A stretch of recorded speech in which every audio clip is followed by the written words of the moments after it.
C'est la dernière séance à Cholet. Je tiens tout d'abord à remercier le public d'être venu à notre rencontre sur cette dernière séance. Journal de Femmes est une action culturelle en 3 cycles, se composant d'un cycle fanzine, qui a eu lieu d'avril à juin, de ce cycle podcast qui se termine aujourd'hui, podcast que vous pouvez retrouver sur les plateformes Spotify, Deezer et Apple Podcast, ou sur Internet en tapant Podcastique Journal de Femmes. Le lien est aussi présent sur nos réseaux sociaux, Facebook et Instagram de La Forge. Et notre prochain cycle arrivera en début d'année et sera consacré au théâtre. La création de cette action a commencé en janvier 2023. Il nous a toujours paru important d'associer féminisme, culture et estime de soi au social. Ces 3 secteurs sont actuellement touchés par les décisions budgétaires drastiques dues au choix public de la présidente de la région Pays de la Loire. Il va sans dire que la Forge Théâtre accompagne la lutte des manifestants, que ce soit avant le vote du budget, mais aussi maintenant. D'ailleurs, après une présentation de nos participantes, nous nous proposons un échange sur l'importance de la créativité dans un parcours professionnel. Les 3 participantes qui ont accepté de se présenter ont un travail particulièrement graphique. Vidéo, dessin.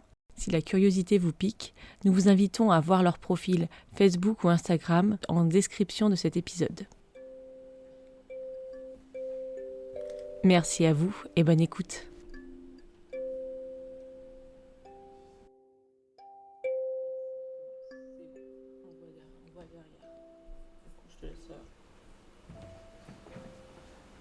Donc je me présente, je suis Alicia, j'ai 32 ans, j'habite à Cholet depuis 2020 et je me suis mise à mon compte en 2014 en graphisme et en illustration.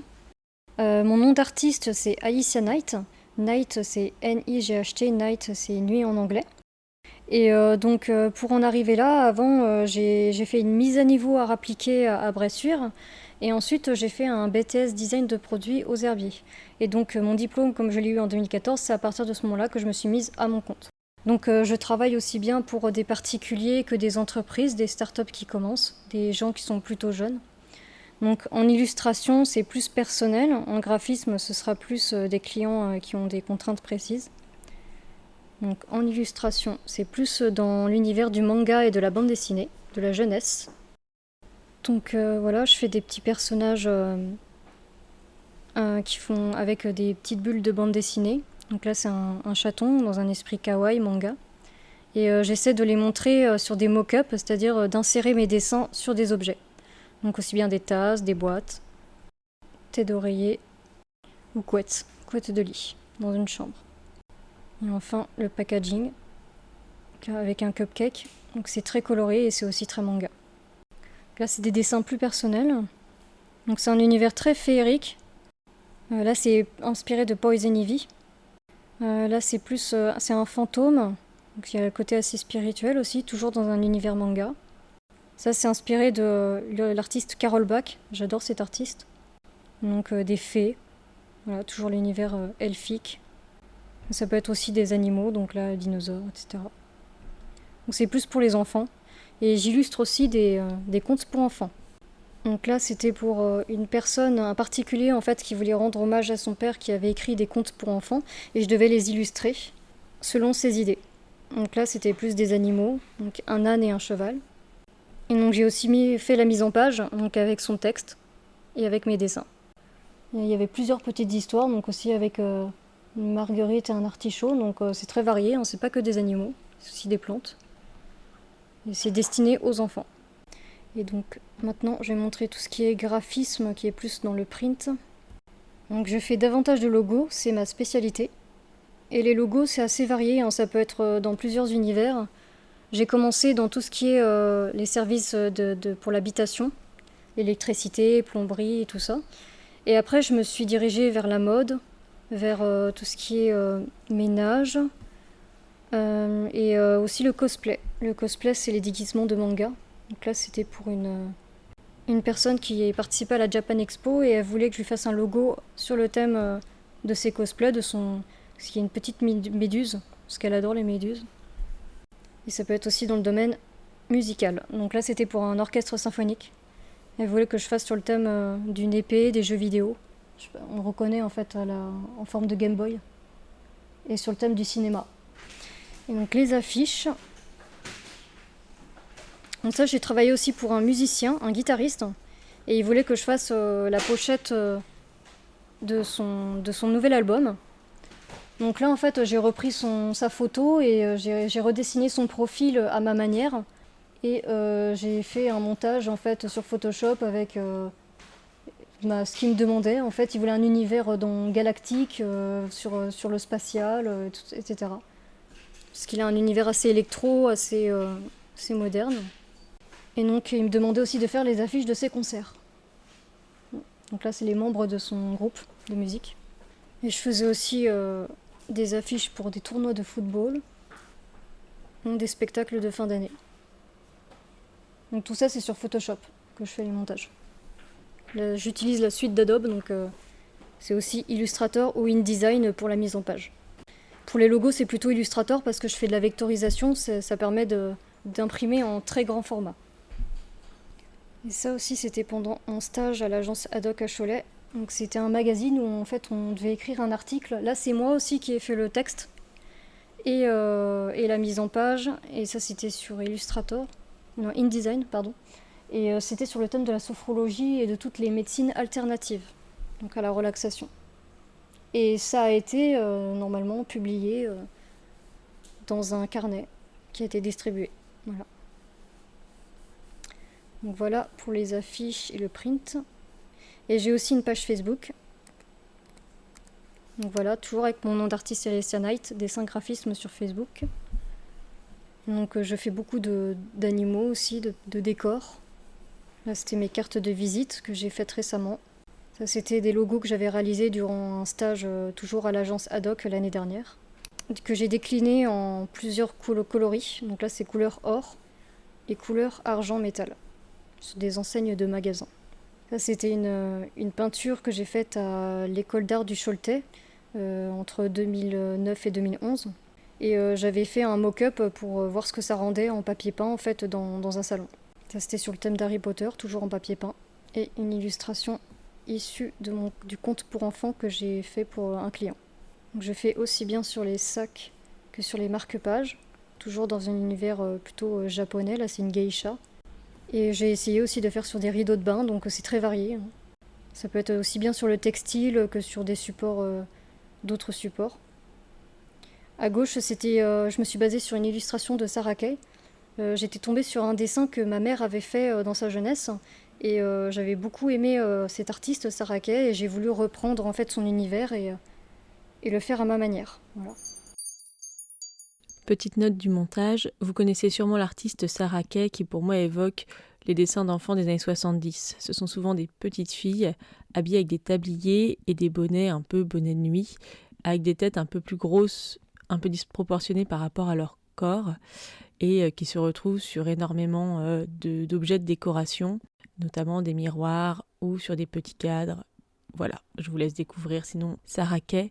Mais voilà, pour moi, c'est vraiment l'illustration enfantine des années 70. Et je travaille aussi pour un magazine à Ajaccio à distance et ils me demandent à la fois d'écrire des magazines pour eux, c'est un magazine culturel, et à la fois de faire leur communication visuelle. Donc là, c'était une bannière pour leur site web. Et donc, c'était pour un événement, voilà, ils m'ont demandé de faire pour leur magazine. Et enfin, ça, c'était un logo pour une classe étudiante à Nantes. Et ils m'avaient demandé de représenter l'éléphant de Nantes en bois, mais sous forme de logo pour que ce soit imprimé sur des t-shirts pour leur classe artistique, leur classe de prépa. Donc voilà, j'ai fait un mock-up pour montrer le rendu sur des t-shirts. Comment ça se donnerait si c'était imprimé sur du textile. La Camille du montage va intervenir plusieurs fois, notamment pour vous donner les questions, puisqu'on n'en les entend pas trop avec le micro. Donc là, je pose une question sur les sujets d'écriture d'Alicia, si elle écrit sur des sujets précis ou elle écrit sur tous les sujets, notamment par rapport au magazine. Alors l'écriture, déjà je le fais depuis mon enfance. Au début c'était plutôt des ébauches de romans et des poèmes. C'était plus personnel pour moi-même. Et je me suis mise sur le site Wattpad aussi, où j'écris des romans. Et c'est un univers à la fois comment dire, fantastique, historique, il y a un mélange. Et sinon pour le Ajaccio, là c'est plus ciblé sur des domaines culturels. Ça peut être aussi bien que la musique, le culinaire, la mode, la décoration. Et ils me demandent des sujets précis comme ça, où je fais des petits articles et j'illustre les articles aussi. Enfin, je cherche des photos libres de droit ou des montages photos que je fais moi-même et je les intègre dans l'article. Mais ça, c'est sur ma page Assia Écriture. A2SIA, j'ai une page dédiée à l'écriture et à tout ce qui est la rédaction et la correction. Donc ça, c'est la page Assia Écriture. Donc voilà, là je présente mes prestations. Donc je propose à la fois de la rédaction, de la correction et de la traduction du français vers l'anglais ou de l'anglais vers le français. En correction, c'est plus des rapports de stage, des mémoires, des romans. Par exemple, j'ai corrigé un roman de Gilbert Sinoué, qui a aussi écrit des scripts pour M6. J'ai fait un stage à Ouest France aussi. Donc là, c'était sur le thème des citoyens qui obtenaient la nationalité française. Donc je me suis rendue à l'événement et j'ai écrit un article. J'ai pris la photo aussi. Donc pour le magazine Ajaccio, ça c'est un article que j'ai fait pour le magazine. Et c'était sur le thème de la décoration extérieure, les jardins. Donc voilà, le magazine il s'appelle L'événementiel, il est basé à Ajaccio. Et ça c'est l'article que j'ai écrit. Donc sur déco de jardin, art floral. Et j'ai choisi les photos pour l'article. Donc je présentais différentes plantes, en fait, différentes façons de décorer son jardin. Les couleurs, le choix des fleurs, en fonction de la saison, de la luminosité, si c'est de nuit ou de jour, parce qu'on peut ajouter des lampes ou des fontaines. Donc voilà, donc c'est l'art du végétal. J'avais aussi fait sur le maquillage en dernier. Et puis sur la Saint-Valentin. Donc ça peut être aussi sur Noël. En fait, tous les événements, les fêtes spéciales. Hein, ouais. Il y a juste à cliquer sur les liens sur ma page. Et puis ça dirige directement sur l'article. Là, par exemple, pour Halloween. On clique. Tout est sur le magazine L'événementiel. Donc là, c'était donner des idées de costumes, en fait, pour Halloween. Sur le thème des pop-home girls et des clowns. Ça peut être aussi l'univers du cinéma, parce que là, c'est inspiré du film Ça. Ou Harley Quinn. Et puis des interviews d'artistes, de chanteurs. Là, c'était l'ONV, deux sœurs qui chantaient dans un univers pop, de variété. Voilà.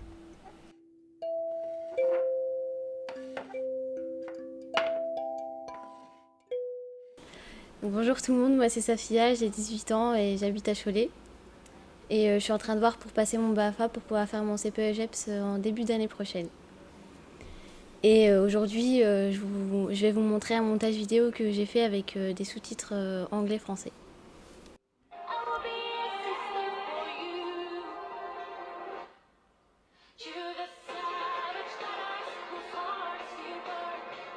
Alors j'ai pris des vidéos qui sont libres de droit et que j'ai choisies. Donc à la base ça devait pas du tout ressembler à ça.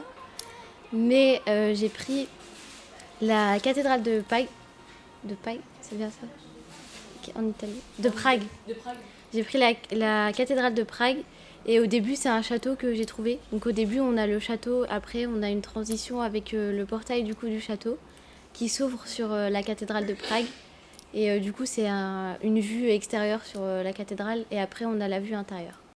Alors là j'ai utilisé plusieurs logiciels. Du coup pour les vidéos je les ai téléchargés. Pour le montage, j'ai utilisé CapCut et InShot parce que je peux pas faire tout sur un seul truc, donc il faut les changer. Et pour les recherches des sous-titres, etc., je les ai fait moi-même et j'ai fait les traductions moi-même.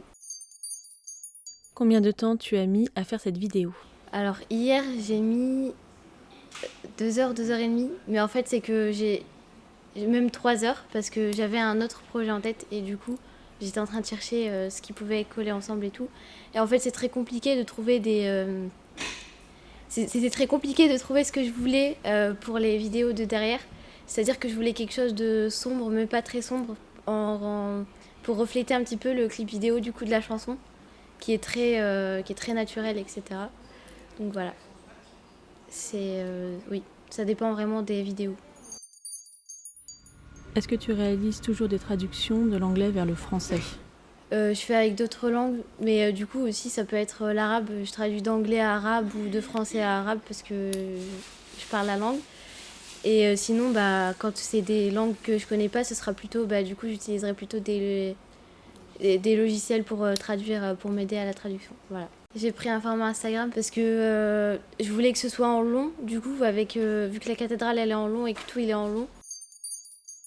Alicia pose la question par rapport à la chanson qu'elle connaît, si c'est par rapport à la religion ou rien à voir, comme la chanson parle de liberté. Pas du tout, c'est que j'aime beaucoup cette cathédrale. Je la trouve très jolie. Et du coup, je voulais la mettre derrière. Mais c'est vrai que la chanson, les paroles sont assez fortes. Mais ils n'ont pas forcément de rapport avec n'importe quelconque religion. C'est juste, moi, j'aime beaucoup cette cathédrale et j'ai voulu la mettre en avant avec cette chanson. C'est plus du loisir. J'aimerais bien pouvoir partager ce que je fais, mais pour l'instant, je garde ça pour moi. Voilà.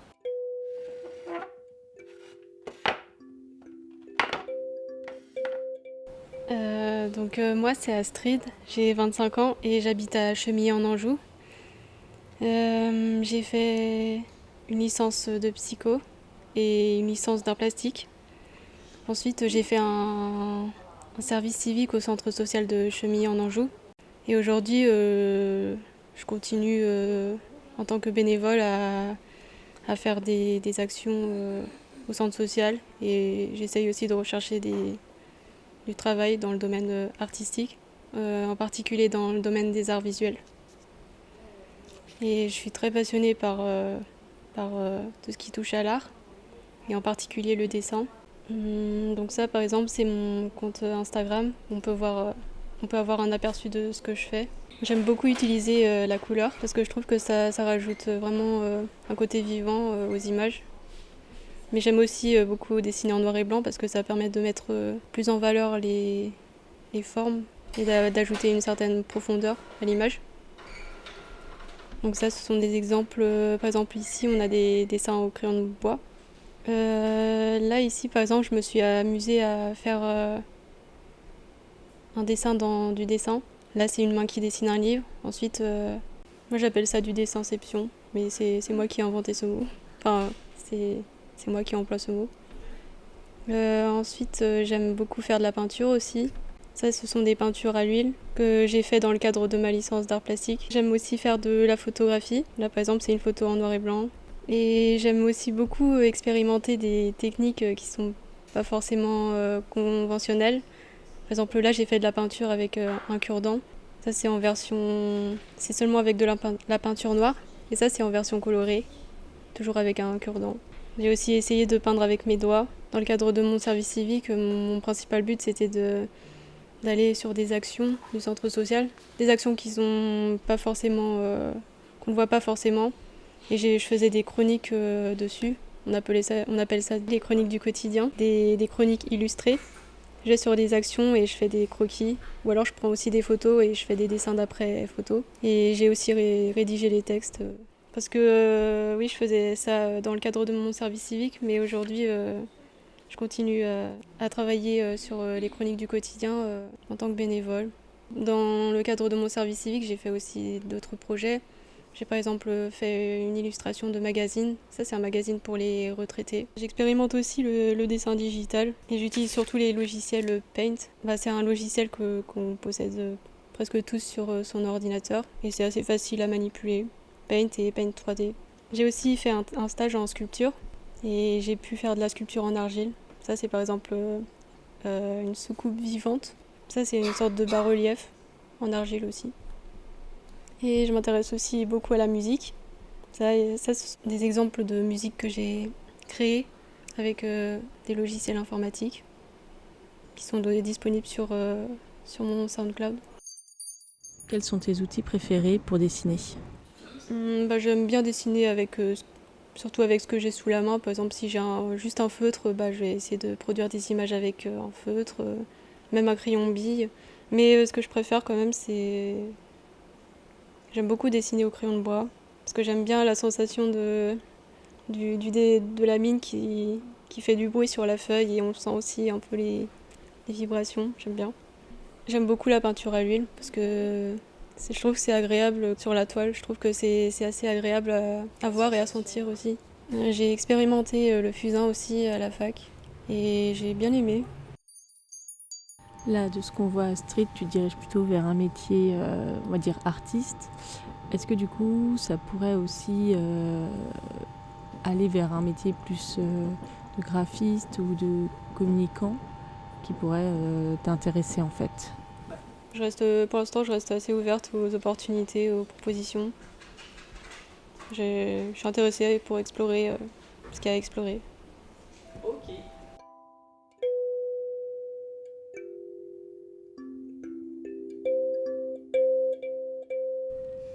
Donc du coup, en deuxième partie, on avait prévu d'échanger un peu sur l'importance de la créativité dans le parcours professionnel.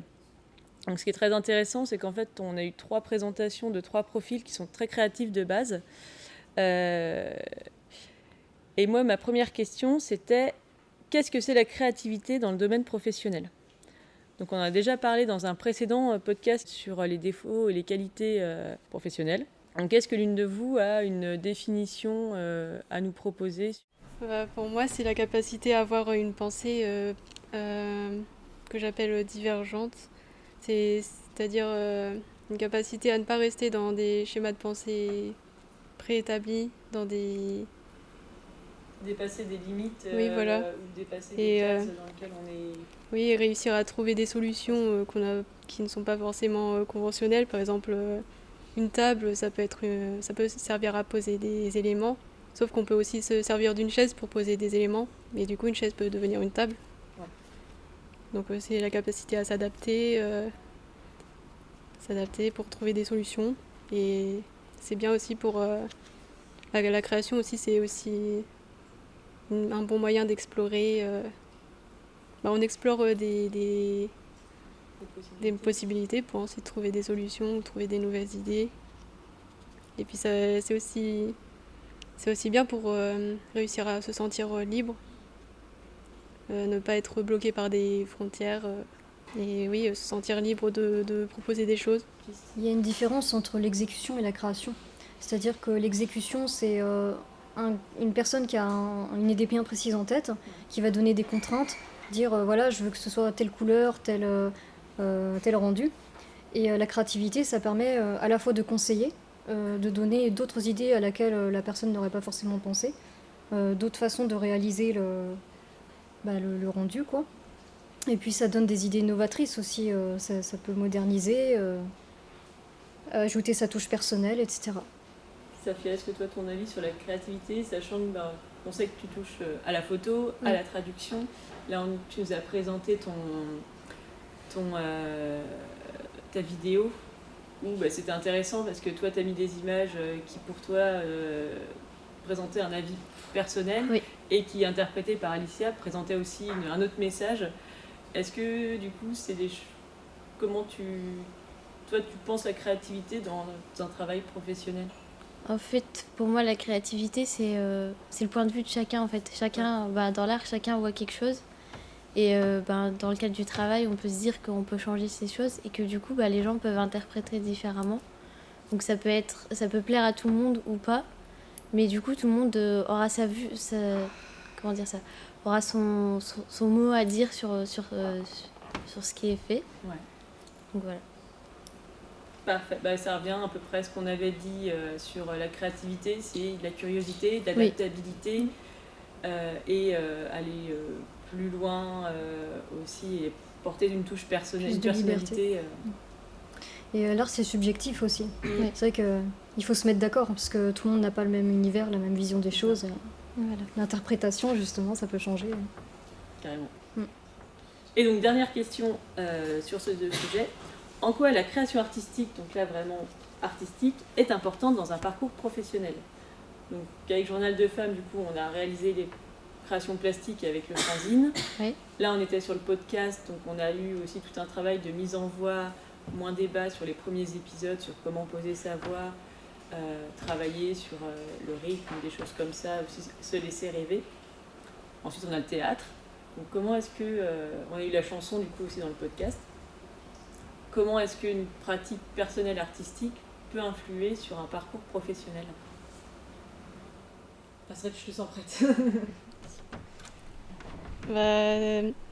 Déjà, par exemple, quand on fait du dessin, ça peut aider pour améliorer sa motricité fine, pour être précis dans ses gestes, tout ça. Et je trouve que c'est bien aussi pour réussir à se créer des univers, des nouvelles images, voilà. Et c'est bien aussi pour augmenter je trouve que c'est bien pour réussir à augmenter sa sensibilité et de permettre d'être là d'une autre manière, de percevoir le monde d'une autre manière. Et par exemple, quelqu'un qui fait de la musique, je trouve que à travers la musique, plus on fait de la musique, plus on écoute de la musique, et plus on entend de la musique autour de nous, des rythmes qu'on trouve Naturellement, en fait. Oui. Et du coup, en gros, ce que tu veux dire, c'est que plus on pratique une activité créatrice, plus aussi ça nous ouvre à voir la création.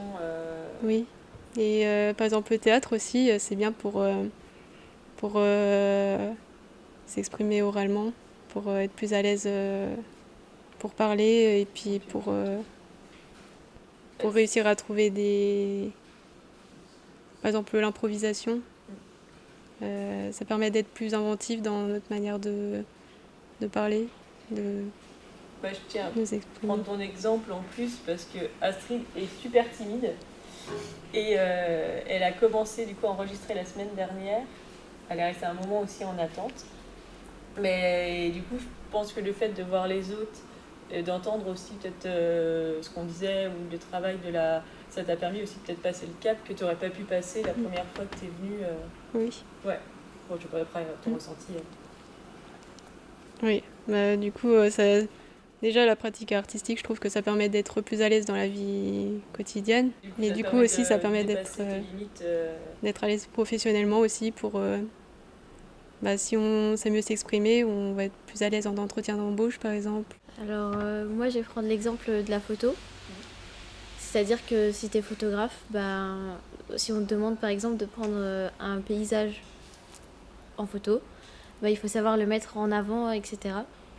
Et c'est aussi artistique, on va dire, dans le sens où c'est à toi de choisir l'angle, c'est à toi de prendre... de faire des choix. De faire des choix et de choisir, par exemple, sur le côté, on met pas assez bien en avant le paysage, donc on change de côté ou on se met en face, etc.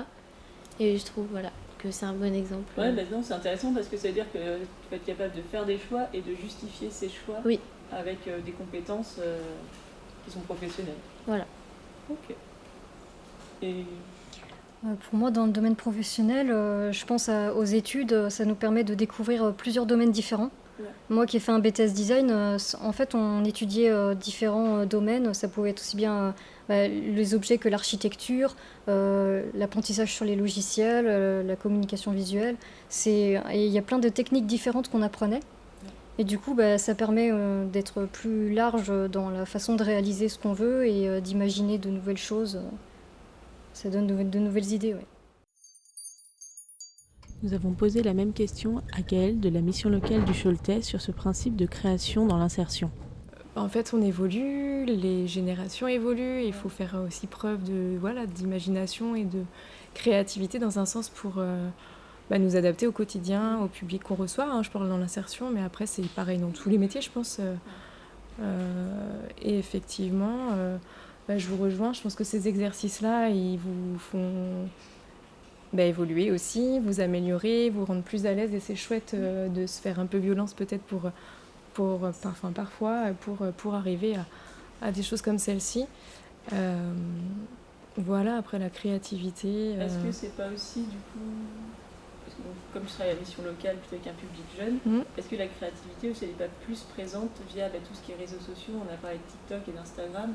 Est-ce que ça favorise pas aussi cette créativité-là parce que très vite on a des outils avec les téléphones ou les ordinateurs, où on a moyen du moins avec les réseaux de pouvoir présenter ce travail plus facilement, et du coup ça aide à une production qu'on ne ferait pas forcément ou qui seraient peut-être moins présentes dans notre parcours professionnel. Ah bah là oui, on a tout à fait sur les réseaux la possibilité de s'y exprimer, ça c'est clair, ça favorise je pense cette créativité, et en tout cas de la mettre en avant, parce que tu disais tout à l'heure, je garde les choses pour moi, mais après ça c'est un choix de les poster, de les diffuser, mais en tout cas la créativité aujourd'hui je pense qu'elle peut encore plus s'exprimer grâce à ces nouveaux moyens de communication qui sont plus si nouveaux que ça finalement. Et qui s'adressent. Qui peuvent avoir quand même une place dans un CV ou dans un parcours. Bah ouais, je pense que tout ce que vous avez montré là, des comptes Instagram, ou à partir du moment où ça reste pro, ça peut complètement se mettre dans un CV, à mon sens, oui, pour mettre en valeur son savoir-faire. À partir du moment où on le décide, on peut, moi je pense, se vendre aussi à travers ça, parce que il faut voir, on a parlé beaucoup aussi du mauvais côté du réseau, où effectivement on peut aller en tant qu'employeur se renseigner sur la personne, ce qu'elle fait ses week-ends et tout ça, et les vidéos qu'on poste et les photos. Donc il faut faire attention à son image à ce niveau-là, mais après un compte peut tout à fait être exploité de façon professionnelle et puis mis sur son CV, au contraire. Ça peut être un plus, ouais, complètement. Bon bah super, c'est exactement là où je voulais en venir. Et puis des compétences transférables, de ce que je sais, comment je sais m'exprimer à travers mon art ou mes moyens d'expression, si je suis à l'aise avec ça, ça me permet peut-être d'avoir des compétences autres d'expression orale à un moment donné. En tout cas, c'est ce qu'on appelle les compétences transférables, ouais. Après, si je reviens sur les comptes, par exemple, on peut avoir un compte pro et un compte perso. Et du coup, ça enlève ce truc où du coup, l'employeur va chercher ce que fait son employé du coup, pendant les week-ends, etc. Ça peut enlever aussi ça, de faire un compte perso et un compte pro. Bien sûr. Le nom d'artiste, ça sert à ça. Moi, je m'appelle Alice Annette, c'est vraiment pour tout ce qui est professionnel, artistique. Bah ouais. Non, mais heureusement qu'ils peuvent être exploités à ce niveau-là, professionnel, les réseaux. Bon, super.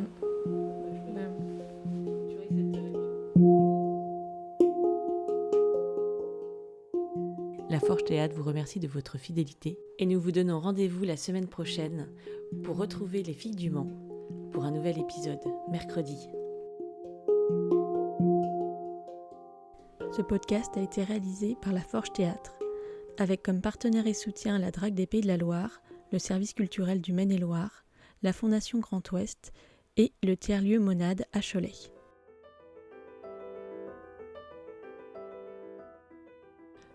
Le générique au piano a été composé par Samir Dib, tout droit réservé.